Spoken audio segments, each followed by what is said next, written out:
From Keene in the Shire, the Liberty Media capital of the world, this is Daryl W. Perry, host of FPP Radio News for Saturday, December 31st, 2016. Silver is trading at $15.92 per ounce. Gold is valued at $1,152 per ounce. Bitcoin is trading at 1.2 cents, and the average price of Bitcoin is $956.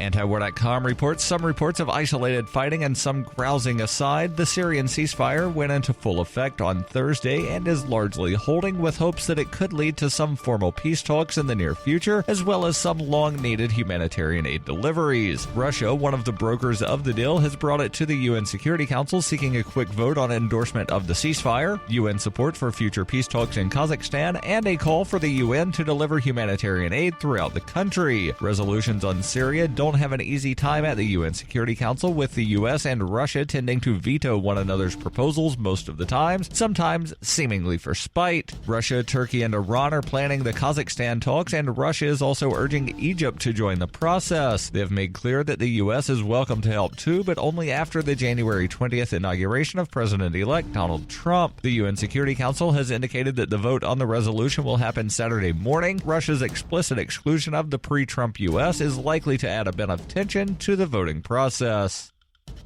Bitcoin Not Bombs is a launching pad for nonprofits and social entrepreneurs into the financial freedom of the Bitcoin economy. Bitcoin Not Bombs offers premium publicity campaigns designed to facilitate an organization's adoption of Bitcoin as a payment system and to fully capitalize on that decision in their fundraising efforts. Bitcoin Not Bombs is fully committed to being the hub of the nonprofit sector of the Bitcoin economy, maximizing the potential cross-promotion of all our clients and commercial partners.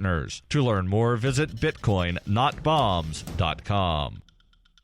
UPI reports police in Morton County, North Dakota called in a SWAT team to the site of a Dakota Access Pipeline protest for the first time in several weeks, arresting 5 people. The Morton County Sheriff's Office said officers fired non-lethal ammunition at a crowd of more than 100 protesters assembled on a bridge Thursday afternoon near a Department of Transportation construction site. Police said some protesters tampered with construction barriers and stole a DOT sign. 5 individuals were arrested for trespassing. Protests at the site of the controversial pipeline project have largely subsided in the wake of a decision by the Army Corps of Engineers to reroute the pipeline away from the Standing Rock Indian Reservation and not grant a needed easement to run the pipeline under the Missouri River on Indian land. Though the decision was considered a major victory for the hundreds of protesters who made camp at the site in rural North Dakota, many still remain at the site, arguing that continued construction of the pipeline remains a potential threat to the environment and tribal sovereignty.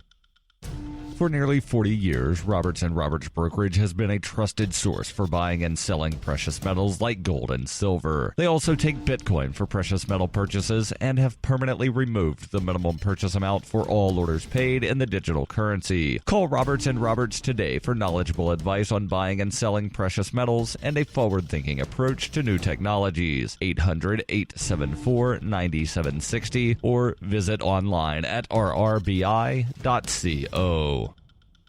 Reuters reports a North Carolina judge on Friday temporarily blocked a state law hours after incoming Democratic Governor Roy Cooper sued to void Republican-backed legislation, lessening his control over state and county election boards, according to local media. Cooper's transition team described the measure, which would have abolished the current state elections board on Sunday when he will be sworn in during a private ceremony, as unconstitutional legislative overreach. The law, enacted by the state's Republican-dominated legislature during a special session earlier this month, calls for the governor and legislature to appoint 4 members each to a new board evenly split between the Republicans and Democrats. Previously, the governor appointed a majority of the members. The measure also sought to replace the 3-member county election boards, where the sitting governor's party had a majority, with 4-member boards made up evenly of Republicans and Democrats. A temporary restraining order issued by a Wake County Superior judge will stop the law from taking effect on Sunday. Cooper's lawsuit argues that the changes violate the state's constitutional separation of powers requirement by shifting control from the executive agency responsible for administering elections to legislators, according to media reports. The law was among a series of measures approved during a special session in mid-December to curtail Cooper's executive authority before he succeeds outgoing Republican Governor Pat McCrory. Senate Leader Phil Berger on Friday criticized Cooper's legal action.